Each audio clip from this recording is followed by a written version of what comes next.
Hey everyone, my name is Lauren Hollows, and today I have the pleasure of being here with Reay Mackay from aXcelerate. Now, this is part of our interview series, and so in line with our interview series, we have had AI write the intro for Reay. I know Reay very well. We've been working together for many, many years, but I'm going to read what AI has to say about Reay Mackay, and then we're going to find out whether or not it's gotten it right. So Reay Mackay is the managing director of aXcelerate, a leading provider of cloud-based training management software for the vet sector. He has over 20 years experience in the vet sector and is a passionate advocate for the use of technology to improve the quality of education and training. Reay is a highly skilled and experienced professional with a deep understanding of the vet sector, a visionary leader committed to helping training providers achieve their goals, and a strong advocate for the use of technology to improve the quality of education and training. What do you think, Reay? Did it get it right? That sounds great. Is that really me? Actually got everything right except for one thing. I have stepped back from the role of managing director. I am now chair, non-executive chair of aXcelerate. So I have Dave O'Rourke and the rest of the team who are doing a great job. He's the CEO now. But yeah, apart from that, sounds great. It was very glowing. It was Yes, very it complimentary of was. you. Thank you. Thank you. It Thank mentioned you. visionary twice. There's no way you get corruption. So, all right, Uh, that's awesome. So, Reay, tell us a little bit about what you are doing lately because you have taken a little bit of a step back from aXcelerate. Tell us what aXcelerate's doing and tell us what you've been up to lately. Right. Well, as a board member, I'm still very much involved in the development of strategy and making sure that we're continuing to execute on our business goals and developing the business in the most sustainable way possible, and making sure that we're continually focusing not only on our existing clients, but also building the business as well so that we can be successful into the future. And one of the things that we've been really focusing on the last 6 months or so is building new resource teams to be able to focus specifically on refreshing the aXcelerate application. There's probably a lot of people who recognize that there's aspects of the application which are probably a little bit tired and really need to be freshened up and need to be improved in terms of usability, user experience, and also navigation. So we've got specific teams in place to be able to focus on those projects to really enhance the experience, and our clients will see a lot of change in that area over the next 12 months and beyond. The other thing is we've been working on some interesting features. One of them, which is really a passion project of mine, is called Agreements. Essentially, it's electronic document signing, but I think that this is really going to save a huge amount of time for clients in getting all of those training plan agreements, training contracts, and all sorts of other agreements signed by all of the various stakeholders, and making sure that it's helps them to stay compliant much more easily and quickly than in the past. The other thing Cost that saver too, massive cost saver. I mean, a lot of yeah, these programs are having to pay like $5 per signature. We've implemented it across quite a few RTOs now, and for completion forms, for your privacy stat decks, for your photo consent forms, for your codes of conduct, like all of these things are so much easier, and you don't actually even have to have you don't have to have a user login to aXcelerate to do it. Super easy. yes, yes. So we've really designed it with a lot of input from our existing clients, and also all of the people internally who have used electronic signing systems to make sure that we're up to the mark and we're delivering something that's going to save a huge amount of time for our clients. The other area of interest for me is learning management. And so we've been working on our question banks feature, which essentially is going to enable clients to be able to create learning content, whether it's an assessment or some other aspect of learning content, and be able to reuse it in multiple different places within the application or within the learning plan. The other thing it's going to also enable is to have variations of questions. So if you want to be able to serve up random variations of the same type of question mapped to the same competency standards, question banks will allow you to do that. I think the other thing that's important to note is recently we made an integration with, or developed an integration with Turnitin, who is essentially the world's leader in plagiarism detection. And recently they've been enhancing their platform even further to be able to detect AI-generated content that is starting to creep into the educational space. So some really interesting features that we've been working on and will be releasing soon, or we've already released. The other thing that we're going to be focusing on heavily over the next 12 months, as you might expect, is new AI-based features that will enable things like content creation and being able to enhance reporting and analytics. That's really another passion project of mine. I think that there's huge amounts of automation, huge amounts of time saving for our clients by adopting AI technologies within the application. And the other thing that we're doing is we're proactively building our support and service delivery teams to make sure that we are constantly moving to the next level in terms of customer service support and delivery, and making sure that we can also build features that enable our clients to compete in the marketplace. That's really what we're driven to do. So that's just some of the things that have been happening at aXcelerate. Just a few things. So you're not busy at all. Not What much do you at do in the all. other 23 hours a day?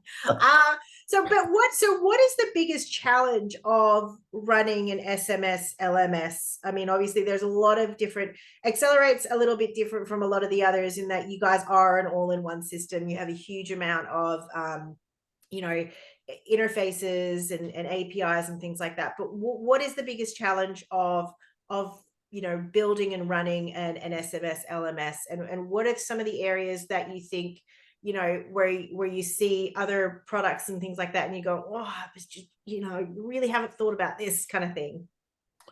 Look, you know, it's fair to say that now with close to 1,200 clients, we've got lots and lots of users, not only client users, but we've got millions of students using the platform now. And so the biggest challenge that we face is the multiple competing priorities that we have for developing new product. And it's one of the things that we spend a lot of time on, trying to work out what is going to give the most value to the most number of users. And as you know, Lauren, we've got such a diverse range of users. We've got short course providers, we've got full qual providers, we've got some providers that only deliver funded training. We've got RTOs, Cricos, that's right, that offer Cricos. And so each of these different types of organizations have their own little idiosyncrasies, ways of doing things, and specific needs. And so that is by far the biggest challenge we have, where there's no shortage of ideas. There's lots and lots of users with lots and lots of great ideas. And so what we aim to do is that, well, we know that we can't develop every new feature that people want. So what we aim to do is to please most of the users most of the time. And sometimes we don't get it right. And sometimes our competitors have features that we don't have. But that's usually in the rare cases. Most of the time, I think that we're getting the balance right. Yeah, I was working with your team, I think 2 weeks ago. WA came out with a change that had to be implemented in something like 12 days. So there was an email that came out through the system, and the team reached out to me and they were like, is this right? I was like, yeah, you guys have got 12 days to get that sorted. But they pulled it out. They did an awesome job. Oh, that's good. I actually didn't know about that. So that's news for me. Yeah. Thanks for sharing that. They did an awesome job. So I think you recently completed a course in AI. Can you tell me about that course and kind of what were the biggest takeaways from it? Yeah, sure. The course was through Oxford University, Sayed School of Business, and it was essentially an introduction to AI for executives. And it was a fascinating course. It was over 6 weeks, probably about 60 hours or so of study and lots of continuous assessment. But, you know, it made me realize that after being in this technology space for over 40 years or so, what we're about to really experience over the next 5 to 10 years and beyond is absolute transformational change that's going to be just as big, if not bigger, as the introduction of the internet or the iPhone. It's going to fundamentally change our businesses and our lives. In particular, it's going to change knowledge workers' roles the most. In the short term, and by short term, I say 3 to 5 years, it's going to have an incredible boost on automation and efficiency. And so it's going to really help knowledge workers to achieve more, to get more done. In the longer term, it is very well going to replace jobs. But I don't think that there should be any fear in that, because, you know, there's lots of jobs in the past that have been lost due to technology, but there have been many more jobs created as a result of the technology. I think the other thing that was interesting was I learned about Amara's law. And essentially Amara's law states that in the short term, most people tend to overestimate the impact of a new general purpose technology like AI. But in the long term, most people tend to underestimate the impact that technology is going to have. And so at the moment, we can see a lot of hype around AI. And if we think about Gartner's hype cycle, we're currently in the phase called the peak of inflated expectations. But essentially, we're going to be moving into a new phase soon, which is called the trough of disillusionment, where essentially all of the emotion around AI is going to start to drop off. And the reality is that, you know, there's still a lot of work to be done to implement it and embed it as part of our day-to-day business processes. So I think now is the right time to really be getting onto it, because relatively speaking, we're still at the very early stages of AI in business. Even though we use it in our everyday lives, there's still a lot of opportunity for businesses, including RTOs, to really get on board with this new technology. So those were probably the biggest takeaways for me from the course. So, look, I mean, I completely agree with you. I think certainly Conmigo for me is the ultimate, is one of the best options that I'm seeing out there, and it's probably the most hopeful as well, in relationship to the ability to be able to independently and individually tutor every learner to their needs, which is incredible. Obviously, you know, we are seeing a lot of AI in relationship to deep fakes and things like that, which is at the moment by far the worst version, and having to teach learners and our young people how to protect their images and how to obviously the way that we think about data and the way that we think about, you know, how we're seeing things. You know, 10 years from now, this exact video could be created of you and me without you and me actually, and it's probably not even that far away. It's probably probably not there that are people that are doing this now really, really well. But it's, you know, certainly the thinking about the way that we protect our image and we protect our voice and things like that is gonna have to change very much over the next couple of years. I'm gonna assume you do still see AI changing vet overall for the better, as opposed to coming in and replacing and being just such a challenge in relationship to plagiarism and things like that. Am I right on that? Yeah. Look, I think AI is going to be absolutely amazing for education in general, and more specifically for vet, which is really, you know, our lives. It's going to enable the dream of learning personalization. You know, in the past, the economics of teaching is that teachers and trainers and assessors, only had so many hours in the day to be able to spend with individual students. And so there were a lot of students who have been left behind and who have struggled to make it from year 1 to year 2 to year 3, or from module 1 to module 2 to module 3, or whatever. But now with AI, there's going to be much more support for learners, which is going to augment the support that trainers and assessors provide to really hyper-tailor the whole learning and assessment experience to a student's learning journey. Learning plans are going to be much more personalized, and progression through learning content and assessments is going to be much more adaptive, and it's going to be much more in line with the learner's modality of learning, and also pace, and also their pre-existing experience. I think there's also going to be much better assessment of competencies. There's going to be, because there's going to be a lot more work and learning data, so work experience data and learning experience data, the AIs are going to have a much better understanding of exactly where a particular student's skills, knowledge, competencies is at, and then can adapt the learning in a much more sophisticated way than a human ever could. So I think that we'll see a lot more recognition of current competence.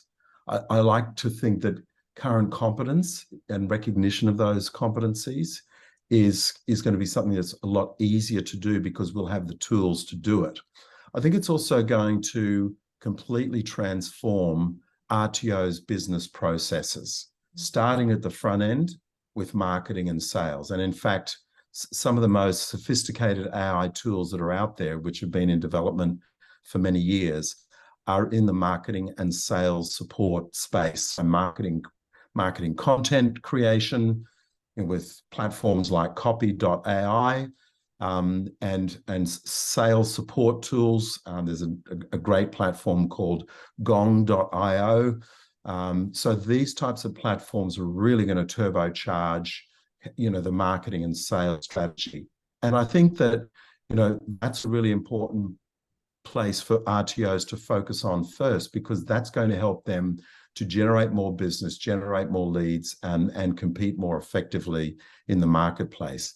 But it's also other areas like student support, having automated chatbots, which are far more sophisticated than the chatbots of, well, really the last 3 or 4 years. Chat has still been evolving, but I think over the next 2 to 3 years, we'll really see chat completely come into its own to tailor that support and help function in a way that we could only dream of.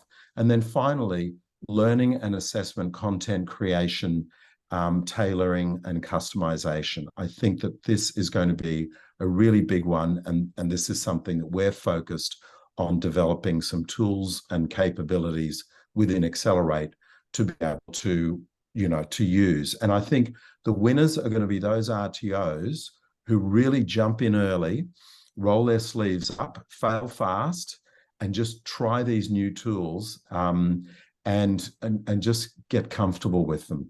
Yeah, absolutely. Yeah, I can definitely see, an area where, for example, a learner goes in, they upload a couple of videos of them completing tasks, and then the AI goes, well, here's all of the skills that you have demonstrated. And so then here's the gap assessment for the trainer to go out and then personally just focus on those particular tasks. Like I can definitely see things like that happening. The chatbots and being a lot more in relationship to the individual tutors, and also identifying, well, look, hey, this learner has kind of identified that they are really struggling in this area. They need some physical help. We need to send you out, Yes. And I think it's going to be one of those things where, the bots are going to create the initial round of content, and humans are going to become more of like the validators. So it's like the trust, and then there's the verify, and the verification is being done by a human being kind of thing. Yeah, absolutely. Yeah. And it's going to take a little bit of time to get to that point, but I think you're right. That is definitely coming down the line, and we've got to be ready for it. Yeah, absolutely. So you kind of have already touched on this, but how do RTOs need to start adapting it, like with some of the current challenges of AI, and you've mentioned the Turnitin, but what are some of the things that you think that RTOs do need to be doing now, to prepare for this, to prepare their staff for it, from a management perspective and from a trainer perspective, what are some of the things that you think that they need to be engaging in? Look, I think the most important thing for leaders in any organizations, and that includes RTOs, is that they have to fairly and squarely put on the agenda for their business strategy and AI strategy. And because it's going to affect everything. And of course, education is the key, and education at two levels. One, at the individual level. So it's really important for everyone, all individuals, to take responsibility for how AI is going to affect them personally. And so the best way to do that is to sign up for a course. And whether you do that through your employer or whether you do it yourself, there's so many courses out there on AI, both paid and free. There's no excuse not to educate yourself on AI. The other thing is sign up for ChatGPT if you haven't done so already. And if you haven't done so already, I would say you're already starting to get, behind the eight ball. And so I'd be really encouraging everyone, if you haven't done that, to sign up for ChatGPT or start using Bard, because Bard is just, it's Google's AI. They're different. They interact very differently though, don't they? Yeah, there are some distinct differences, and definitely I would be encouraging people to use both those tools. They're very easy to use. Yeah. And I think developing awareness about what the tools can do right now, how they're evolving, how quickly they're evolving, and staying up with it is the most important thing for what individuals can do. For organizations, it's really important for business managers to make sure that it's something that's being talked about from this point forward. So part of the goal setting, part of the strategy setting, AI has to be front and center, in those conversations. Business leaders also need to be really clear about what are the tools that they're going to decide to use, and then educate their staff on how those tools work so that it can support the execution of the AI strategy for the business. So I think those are the most important things that we can do to really adapt to this new age of AI. Yeah, absolutely. So then I guess the last question, and this kind of encompasses everything that we've been talking about so far today. What are you most excited about for the vet space for the next 5-10 years? Okay, well, interestingly, the thing that I'm most excited about is the opportunity for Australian RTOs overseas. Australia has a world-class vet system, and it's recognised around the world as one of the most sophisticated and mature vet systems. Overseas, it's typically called TVET, Technical Vocational Education and Training.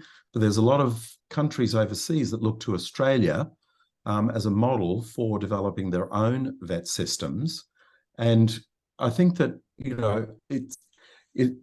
there's so many opportunities for recognition of Australian qualifications being undertaken by offshore students. So I would be starting to, if I was an RTO right now, I would be starting to think about how can I carve out a niche, or what's a niche that I can focus on that is a niche that is also available overseas. For example, it could be an Australian aged care RTO that develops some really high quality aged care content, learning and assessment content, converts it into Spanish, and then starts selling it into that niche in South America. Now, of course, you're probably going to have some tailoring that needs to be done, but once again, there are tools available that can really help to do that. So that's really, I think, one of the most important things for business development for Australian RTOs is really starting to spread their wings, look beyond the shores of Australia at what possible options there are for expanding internationally. And that's something that's really exciting for me. And I think it's going to be really exciting times ahead for Australian RTOs. Yeah, I worked about, I think, and this was like probably 10, 12 years ago. I was working in an RTO called Australian Training College, Terry Richards, who still runs the RTO today, and he's been in vet for forever. He was running programs where he was bringing people in from places like Malaysia and Saudi Arabia, and their specialty was like food safety and meat safety and how you set up all of the grading programs. And they were bringing people in from all of these different countries, teaching them how to develop like a really solid food safety program and how to grade meat and all of these sort of things. But it was this kind of, it was constantly, the knowledge was in Australia and it was exporting it out to the world. And he was doing that, 12 years ago. And when I saw that, I was like, wow, that's amazing. Like, I wouldn't have thought of that. But yeah, there are some really innovative practices happening in Australia in the vet space for sure. Absolutely. And look, countries like India, Modi has a commitment to train upwards of 400 million people by 2035. That represents an enormous opportunity for Australian RTOs if they can get their act together and focus on that quality niche to achieve some great results. Fantastic. Well, thank you so much, Ray, for the discussion today. I think people will have gotten a lot out of it. There is definitely still in the vet space, it is still very much an emerging knowledge about AI. So I think, people getting more and more out of it is going to be really, really important.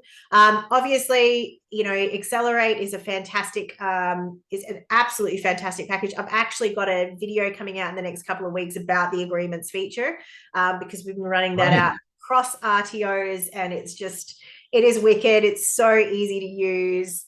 And it's just one of those ones that you can turn on and start getting a gain from really, really quickly, which is wicked. And it's good to hear that there's more of that awesome stuff coming out.